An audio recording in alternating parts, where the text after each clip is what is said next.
अस्सलामुअलैकुम। Welcome back to my channel English language lens. आज मैं आपको बताऊंगी कि हम बी यूज टू फ्रेज का इस्तेमाल क्यों करते हैं और किस तरह से करते हैं। इसके साथ साथ इस वीडियो में मैं आपको ये भी बताऊंगी कि किस तरह से आप इस फ्रेज के पॉजिटिव, नेगेटिव और इंट्रोगेटिव सेंटेंसेस को फॉर्म कर सकते हैं। और फिर मैं आपको इस फ्रेज के पॉजिटिव, नेगेटिव और इंट्रोगेटिव सेंटेंसेस की कुछ रियल लाइफ एग्जाम्पल्स देकर बहुत ही आसान लफ्जों में इस फ्रेज को समझाने की कोशिश करूंगी। तो सबसे पहले बात करते हैं कि हम इस फ्रेज बी यूज टू का इस्तेमाल क्यों करते हैं। हम बी यूज टू का इस्तेमाल वहाँ पे करते हैं जहाँ हमें ये बताना हो कि कोई भी इंसान कोई भी ऐसी चीज़ अब करता है जो वो पहले करने का आदी बिल्कुल भी नहीं था। कोई भी काम, कोई भी सिचुएशन पास्ट में यानी कि गुजरे हुए कल में उसके लिए मुश्किल थी, लेकिन आज वो उस चीज़ का आदी है। वो कोई माहौल भी हो सकता है, कोई आदत भी हो सकती है, कोई सिचुएशन भी हो सकती है, कुछ भी हो सकता है। बस आपने इतना समझना है कि जब कोई इंसान कुछ भी करने का आदी हो चुका है, कोई भी चीज़ करना अब उसके लिए मुश्किल नहीं है, जो कि माजी में गुजरे हुए कल में उसके लिए मुश्किल था, लेकिन आज वो उसके लिए आसान है, अब वो उसका आदी है, तो वहाँ पर हम इस फ्रेज़ का इस्तेमाल करते हैं। यानी कि इस फ्रेज़ का इस्तेमाल हम वहाँ पे करते हैं जहाँ पे हमें ये बताना हो कि कोई भी चीज़ करने के अब हम आदी हैं, या तो कोई और इंसान कुछ भी चीज़ करने का अब आदी है, या तो कोई भी इंसान किसी भी सिचुएशन का अब आदी है। हमने कोई भी काम इतनी रिपीट में किया है, इतनी बार किया है कि अब हमारे लिए वो काम करना बहुत ही आसान है, और वो काम करना अब हमारी आदत है या तो फिर रूटीन है। अब बात करते हैं कि किस तरह से आप भी यूज टू के स्ट्रक्चर का इस्तेमाल करते हुए अफर्मेटिव सेंटेंसेस यानी कि पॉजिटिव सेंटेंसेस को फॉर्म कर सकते हैं। इसका स्ट्रक्चर कुछ ऐसा है कि आपने सबसे पहले सब्जेक्ट का इस्तेमाल करना है। सब्जेक्ट के बाद आपने एम, इज या फिर आर में से किसी भी एक का इस्तेमाल करना है। और जैसे कि आपको पता है कि एम का इस्तेमाल हमेशा फर्स्ट पर्सन यानी कि आई के साथ किया जाता है, और इसका इस्तेमाल हमेशा ही, शी, इट या तो फिर कोई भी इंसान या तो कोई भी चीज़ जब सिंगुलर होती है तो हम वहाँ पर इसका इस्तेमाल करते हैं। और आर का इस्तेमाल हमेशा सेकंड पर्सन यानी कि यू के लिए किया जाता है। इसके अलावा एक से ज़्यादा चीज़ें हों या फिर एक से ज़्यादा इंसान हों, यानी कि हम प्लूरल के लिए आर का इस्तेमाल करते हैं। उसके बाद यहाँ पर आपने यूज्ड टू का इस्तेमाल करना है, और फिर उसके बाद नाउन या फिर जेरेंट का इस्तेमाल करना है। नाउन दुनिया की हर एक चीज़ है, कोई भी इंसान, जानवर, कोई जगह, कोई भी चीज़, जानदार, बेजान, हर चीज़ नाउन है। और जेरेंट ये वर्ब की फॉर्म है जो कि एंड होते हैं वर्ड्स आईएनजी के साथ, और वो फंक्शन कर रहे होते हैं किसी भी सेंटेंस के अंदर नाउन के तौर पर। जैसे कि अगर मैं ये सेंटेंस कहूँ कि swimming is my favourite hobby, तो अब यहाँ पर स्विमिंग जेरेंट है क्योंकि ये आईएनजी के साथ एंड हो रहा है, और ये इस सेंटेंस के अंदर एक्ट कर रहा है नाउन के तौर पर, और ये रेफर कर रहा है किसी भी एक्टिविटी को। हालांकि स्विमिंग वर्ब है, कोई काम है, लेकिन इस सेंटेंस के अंदर स्विमिंग नाउन का काम कर रही है, तो इसीलिए ये जेरेंट है। ये जो जेरेंट वाला कॉन्सेप्ट है ये थोड़ा सा कॉम्प्लिकेटेड है, तो फिलहाल यहाँ पर इस वीडियो के अंदर क्योंकि मैं बी यूज टू के स्ट्रक्चर को एक्सप्लेन कर रही हूँ तो यहाँ पर हम सिर्फ इसी के बारे में बात करते हैं।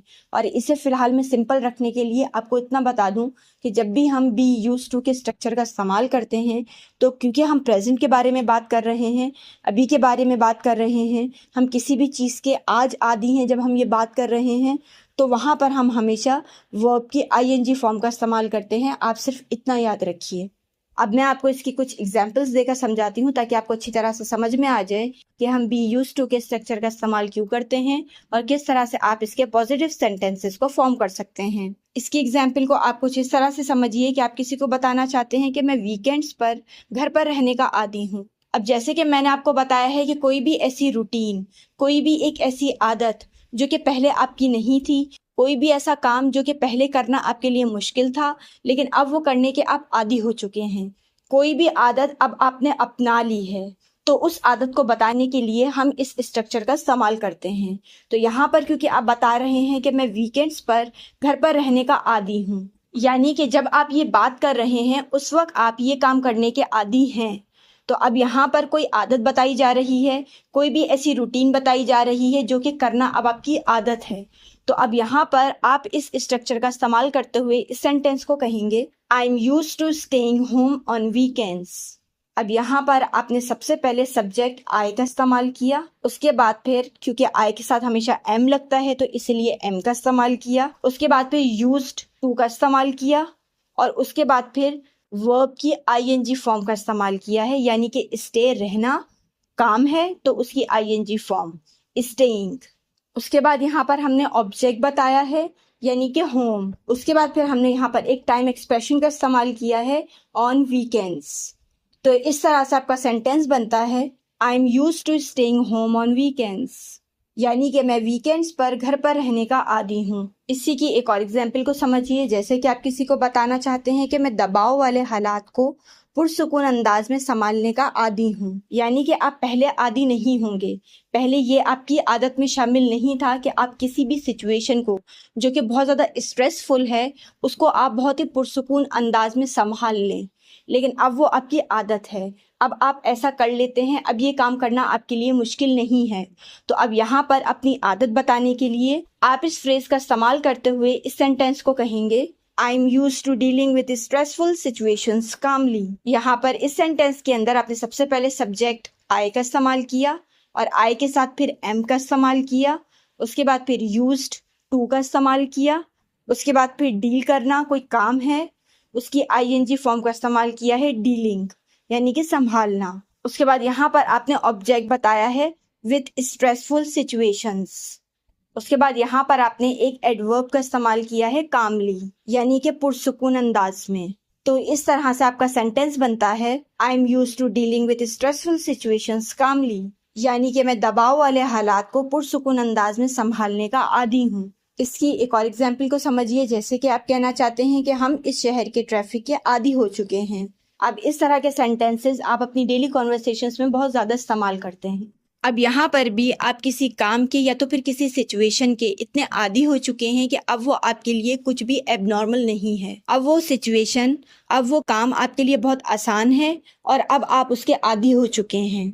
अब वो चीज़ ना ही आपको परेशान करती है और ना ही आपके लिए कुछ अलग है उसके अंदर। तो यहाँ पर भी आपने इस सेंटेंस को कहने के लिए इस फ्रेज का इस्तेमाल करते हुए कहना है we are used to the traffic in this city. इस सेंटेंस के अंदर भी सबसे पहले आपने सब्जेक्ट वी का इस्तेमाल किया है और जैसे मैंने आपको बताया है कि वी एक से ज़्यादा है तो इसीलिए हमने इसके साथ आर का इस्तेमाल किया है। उसके बाद फिर यूज्ड टू का इस्तेमाल किया है। उसके बाद यहाँ पर हमने लोकेशन के साथ अपना ऑब्जेक्ट बताया है, यानी कि the traffic in this city. तो इस तरह से आपका सेंटेंस बनता है we are used to the traffic in this city, यानी कि हम इस शहर की ट्रैफिक के आदी हो चुके हैं। यहाँ पर इसकी एक और एग्जाम्पल को समझिए, जैसे कि आप किसी को बताना चाहते हैं कि मैं अकेले सफ़र करने का आदी हूँ। अब यहाँ पर भी आप कोई ऐसी सिचुएशन, कोई भी एक ऐसा काम, कोई भी एक ऐसी एक्टिविटी बता रहे हैं जो कि करना अब आपके लिए मुश्किल नहीं है, जो अब आपकी रूटीन है। तो यहाँ पर भी इस सेंटेंस को कहने के लिए आपने इस फ्रेज का इस्तेमाल करते हुए कहना है I am used to travelling alone.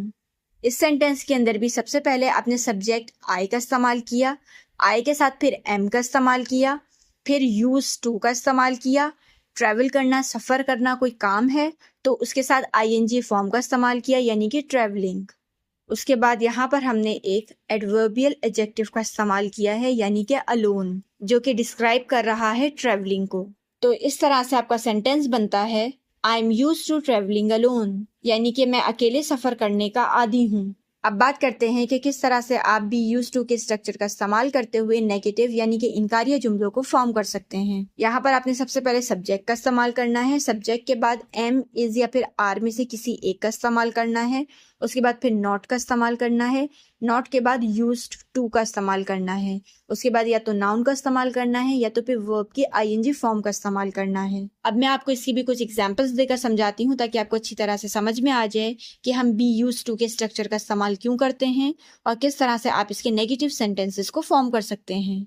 इसकी एग्जाम्पल को आप कुछ इस तरह से समझिए कि आप किसी को बताना चाहते हैं कि मैं ज्यादा चीनी खाने का आदी नहीं हूँ। अब यहाँ पर कोई भी काम करना आपकी आदत नहीं है, किसी भी चीज की, किसी भी एक्टिविटी के, किसी भी सिचुएशन के आप आदी नहीं हैं। तो अब यहाँ पर भी क्योंकि आदत के बारे में कोई बात बताई जा रही है और वो प्रेजेंट के बारे में बताई जा रही है, तो यहाँ पर भी आप बी यूज्ड टू के स्ट्रक्चर का इस्तेमाल करते हुए इस सेंटेंस को कहेंगे I am not used to eating so much sugar, यानी कि मैं ज्यादा चीनी खाने का आदी नहीं हूँ। यहाँ पर आपने सबसे पहले सब्जेक्ट आई का इस्तेमाल किया है, फिर आई के साथ एम का इस्तेमाल किया है, और क्योंकि ये इनकारिया जुमला है, नेगेटिव सेंटेंस है, तो आपने नॉट का इस्तेमाल किया है। उसके बाद फिर यूज्ड टू का इस्तेमाल किया है, फिर वर्ब की आईएनजी फॉर्म यानी कि ईटिंग का इस्तेमाल किया है, फिर सो मच शुगर, शुगर हमारा ऑब्जेक्ट है। तो इस तरह से हमारा सेंटेंस बनता है I am not use to eating so much sugar, यानी कि मैं ज्यादा चीनी खाने का आदी नहीं हूँ। इसकी एक और एग्जाम्पल को देखिए, जैसे कि आप किसी को बताना चाहते हैं कि उसे तेज मसाले वाले खाने की आदत नहीं है। अब यहाँ पर भी कोई रूटीन, कोई आदत बताई जा रही है जो कि किसी की नहीं है। तो अब यहाँ पर भी आप बी यूज टू के स्ट्रक्चर का इस्तेमाल करते हुए इस सेंटेंस को कहेंगे she is not use to eating spicy food. यहाँ पर आपने सबसे पहले सब्जेक्ट शी का इस्तेमाल किया है, और शी क्योंकि सिंगुलर है तो इसलिए उसके साथ इस का इस्तेमाल किया है, और फिर ये नेगेटिव सेंटेंस है तो नॉट का इस्तेमाल किया है। उसके बाद फिर यूज्ड टू का इस्तेमाल किया है। उसके बाद फिर ईटिंग, खाना, कोई काम है तो उसकी आईएनजी फॉर्म का इस्तेमाल किया है। उसके बाद फिर ऑब्जेक्ट बताया है स्पाइसी फूड। तो इस तरह से आपका सेंटेंस बनता है she is not use to eating spicy food, यानी कि उसे तेज मसाले वाले खाने की आदत नहीं है। इसी की एक और एग्जाम्पल को समझिए, जैसे कि आप किसी के बारे में बताना चाहते हैं कि उन्हें शोर वाली जगह पर रहने की आदत नहीं है। तो अब यहाँ पर भी कोई डेली रूटीन, कोई एक्टिविटी, किसी आदत के बारे में बात की जा रही है। तो यहाँ पर भी आप बी यूज टू के स्ट्रक्चर का इस्तेमाल करते हुए इस सेंटेंस को कहेंगे they are not use to living in a noisy area. यहाँ पर भी आपने सबसे पहले सब्जेक्ट दे का इस्तेमाल किया है, और क्योंकि दे एक से ज्यादा है, प्लूरल है, तो इसीलिए हमने आर का इस्तेमाल किया है। और नेगेटिव सेंटेंस है तो नॉट का इस्तेमाल किया है। उसके बाद फिर यूज्ड टू का इस्तेमाल किया है। फिर रहना काम है, वर्ब है, तो उसके साथ आईएनजी फॉर्म का इस्तेमाल किया है लिविंग। उसके बाद फिर हमने ऑब्जेक्ट बताया है नॉइजी एरिया। इस तरह से आपका सेंटेंस बनता है they are not use to living in a noisy area, यानी कि उन्हें शोर वाली जगह पर रहने की आदत नहीं है। अब बात करते हैं कि किस तरह से आप बी यूज टू के स्ट्रक्चर का इस्तेमाल करते हुए इंट्रोगेटिव यानी कि सवालिया जुमलों को फॉर्म कर सकते हैं। तो यहाँ पर आपने सबसे पहले एम, इज या फिर आर का इस्तेमाल करना है। उसके बाद फिर सब्जेक्ट का इस्तेमाल करना है, और उसके बाद फिर यूज्ड टू का इस्तेमाल करना है, और उसके बाद यहाँ पर भी नाउन का इस्तेमाल करना है, या तो फिर वर्ब की आईएनजी फॉर्म का इस्तेमाल करना है। अब मैं आपको इसकी भी कुछ एग्जांपल्स देकर समझाती हूँ ताकि आपको अच्छी तरह से समझ में आ जाए कि हम बी यूज टू के स्ट्रक्चर का इस्तेमाल क्यों करते हैं और किस तरह से आप इसके इंट्रोगेटिव सेंटेंसेस को फॉर्म कर सकते हैं। यहाँ पर आप इसकी एग्जाम्पल को कुछ इस तरह से समझिए कि आप किसी से पूछना चाहते हैं क्या आप दिन भर ज्यादा पानी पीने के आदी हैं, यानी कि अब आप किसी से किसी की कोई रूटीन, किसी की कोई आदत पूछना चाहते हैं कि क्या उसकी ये आदत है, क्या वो ये काम करने का आदी है, यानी कि ये उसकी रूटीन है, वो ये काम करता है या नहीं करता है। तो अब यहाँ पर भी आदत या रूटीन के बारे में पूछा जा रहा है और प्रेजेंट की पूछा जा रहा है। तो यहाँ पर भी आपने बी यूज टू के स्ट्रक्चर का इस्तेमाल करते हुए इस सवाल को पूछना है are you use to drinking a lot of water throughout the day. तो यहाँ पर आपने सबसे पहले आर का इस्तेमाल किया है क्योंकि आपका सब्जेक्ट यू है, और आर के बाद फिर आपने सब्जेक्ट का इस्तेमाल किया है यू, उसके बाद फिर यूज्ड टू का इस्तेमाल किया है, फिर पीना काम है, वर्ब है, उसकी आईएनजी फॉर्म का इस्तेमाल किया है यानी कि ड्रिंकिंग। उसके बाद फिर आपने ऑब्जेक्ट बताया है अ लॉट ऑफ वाटर। उसके बाद यहाँ पर आपने एक टाइम फ्रीक्वेंसी पूछी है यानी कि थ्रू आउट द डे। तो इस तरह से आपका सेंटेंस बनता है are you use to drinking a lot of water throughout the day, यानी कि क्या आप दिन भर ज्यादा पानी पीने के आदी हैं। इसी की एक और एग्जाम्पल को समझिए, जैसे कि आप किसी से पूछना चाहते हैं क्या आप नाश्ते के साथ एक कप कॉफी पीने के आदी हैं। अब यहाँ पर भी आप किसी की कोई आदत पूछ रहे हैं, किसी की कोई रूटीन पूछ रहे हैं, कोई भी एक ऐसी एक्टिविटी पूछ रहे हैं जो कि वो डेली बेसिस पे करता है या नहीं करता है। तो अब यहाँ पर भी डेली रूटीन के बारे में कुछ पूछा जा रहा है, आदत के बारे में कुछ पूछा जा रहा है। तो यहाँ पर भी आपने बी यूज टू के स्ट्रक्चर का इस्तेमाल करते हुए इस सवाल को पूछना है are you use to having a cup of coffee with breakfast. अब यहाँ पर भी आपने सबसे पहले आर का इस्तेमाल किया है क्योंकि आपका सब्जेक्ट यू है। उसके बाद फिर आर के बाद सब्जेक्ट का इस्तेमाल किया है यू का। उसके बाद फिर यूज टू का इस्तेमाल किया है। उसके बाद फिर कॉफी पीना, पीने के लिए हैव का इस्तेमाल किया जाता है, तो यहाँ पर उसकी आईएनजी फॉर्म का इस्तेमाल किया है हैविंग। उसके बाद यहाँ पर हमने अपना ऑब्जेक्ट बताया है अ कप ऑफ कॉफी। उसके बाद यहाँ पर हमने एक टाइम एक्सप्रेशन का इस्तेमाल किया है यानी कि विद ब्रेकफास्ट का इस्तेमाल किया है। इस तरह से आपका क्वेश्चन बनता है are you use to having a cup of coffee with breakfast, यानी कि क्या आप नाश्ते के साथ एक कप कॉफ़ी पीने के आदी हैं। इसकी एक आखिरी एग्जाम्पल को समझिए, जैसे कि आप किसी से पूछना चाहते हैं कि क्या वो रोज़ाना वर्जिश के मामूलात पर अमल करने के आदी हैं। अब यहाँ पर भी आप किसी की कोई आदत पूछ रहे हैं, किसी की कोई रूटीन पूछ रहे हैं, ये जानना चाह रहे हैं आपके उन लोगों की कोई भी काम करने की आदत है या नहीं है, ये उनकी रूटीन अभी है या नहीं है। तो यहाँ पर भी आपने बी यूज टू के स्ट्रक्चर का इस्तेमाल करते हुए इस सवाल को पूछना है, are they use to following a daily exercise routine. अब यहाँ पर आपने सबसे पहले आर का इस्तेमाल किया है क्योंकि आपका सब्जेक्ट दे है, यानी कि दे एक से ज़्यादा लोगों के बारे में बात हो रही है, प्लूरल है, तो इसीलिए यहाँ पर आपने सबसे पहले आर का इस्तेमाल किया है। उसके बाद फिर आपने सब्जेक्ट दे का इस्तेमाल किया है, उसके बाद फिर यूज टू का इस्तेमाल किया है, उसके बाद फिर अमल करना काम है, वर्ब है, तो उसकी आईएनजी फॉर्म का इस्तेमाल किया है, यानी कि फॉलोइंग। उसके बाद फिर यहाँ पर आपने अपना ऑब्जेक्ट बताया है अ डेली एक्सरसाइज रूटीन। तो इस तरह से आपका सवाल बनता है, are they use to following a daily exercise routine, यानी कि क्या वो रोजाना वर्जिश के मामूलात पर अमल करने के आदी हैं। तो इस वीडियो में मैंने आपको बताया कि हम बी यूज टू के स्ट्रक्चर का इस्तेमाल क्यों करते हैं और किस तरह से करते हैं। इसके साथ साथ मैंने आपको ये भी बताया कि किस तरह से आप बी यूज टू के स्ट्रक्चर के नेगेटिव, पॉजिटिव और इंट्रोगेटिव सेंटेंसेस को फॉर्म कर सकते हैं। और फिर मैंने आपको हर स्ट्रक्चर की कुछ रियल लाइफ एग्जांपल्स देकर जितने आसान लफ्जों में हो सकता था बी यूज टू के स्ट्रक्चर को समझाने की कोशिश की है। उम्मीद करती हूँ कि ये वीडियो आपके लिए मददगार साबित हुई होगी और बी यूज टू के स्ट्रक्चर के हवाले से जो भी आपके कॉन्सेप्ट थे वो भी जरूर क्लियर हुए होंगे।